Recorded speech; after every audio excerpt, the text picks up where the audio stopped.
ಬಿಡ ದಾರಿ ಬಿಡ.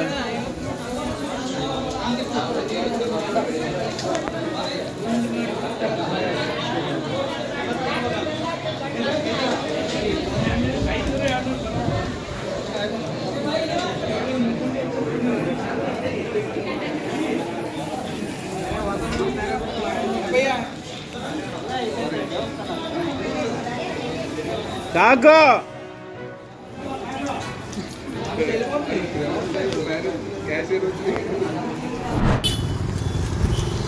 ಬಂಧುಗಳೇ ನಮಸ್ಕಾರ.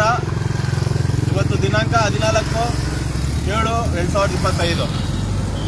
ನಾವೀಗ ಚಿಕ್ಕಬಳ್ಳಾಪುರ ಜಿಲ್ಲಾ KRS ಘಟಕದಿಂದ ಚಿಂತಾಮಣಿ ಮತ್ತು ಎಚ್ ಕ್ರಾಸ್ ಸಮೀಪದಲ್ಲಿರುವಂತಹ ಟೋಲ್ನ ಬಳಿ ನಾವು ನಿಂತಿದ್ದೇವೆ. ನಮ್ಮ ಜೊತೆ ಚಿಂತಾಮಣಿ ತಾಲೂಕು ಘಟಕದ ಅಧ್ಯಕ್ಷರಾದ ಅಬ್ದುಲ್ ಕಯ್ಯೂಮ್ ಇದ್ದಾರೆ ಮತ್ತು ತಾಲೂಕು ಸಮಿತಿ ನಮ್ಮ ಜೊತೆ ಇದೆ. ಈಗ ನಮಗೆ ಗೊತ್ತಿರುವ ಹಾಗೆಯೇ ಗೌರ್ಮೆಂಟ್ ವೆಹಿಕಲ್ನ ಅವರು ಒಂದು ರೀತಿಯಾಗಿ ಮಿಸ್ಯೂಸ್ ಮಾಡ್ಕೊಳ್ತಾ ಇದ್ದಾರೆ ಸರ್ಕಾರಿ ನೌಕರರು.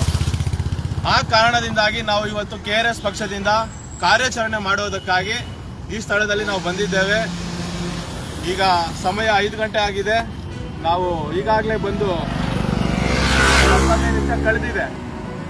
ನೆಕ್ಸ್ಟ್ ವಿಡಿಯೋದಲ್ಲಿ ನಾವು ನಿಮಗೆ ತೋರಿಸ್ಕೊಡ್ತೀವಿ ಯಾವ ರೀತಿಯಾಗಿ ಗೌರ್ಮೆಂಟ್ ವೆಹಿಕಲನ್ನು ಒಂದು ರೀತಿಯಾಗಿ ಖಾಸಗಿಯಾಗಿ ಉಪಯೋಗಿಸ್ಕೊಳ್ತಾ ಇದ್ದಾರೆ ಮತ್ತು ಅವರು ಮಾಡ್ಬೋದಾ ಇಲ್ವಾ, ಅದಕ್ಕೆ ಅವರು ಯಾವ ರೀತಿಯಾಗಿ ಹೊಣೆ ಆಗಿದ್ದಾರೆ ಎಂಬುದಾಗಿ ನಾವು ನಿಮಗೆ ತಿಳಿಸ್ಕೊಡ್ತೀವಿ. ಧನ್ಯವಾದಗಳು.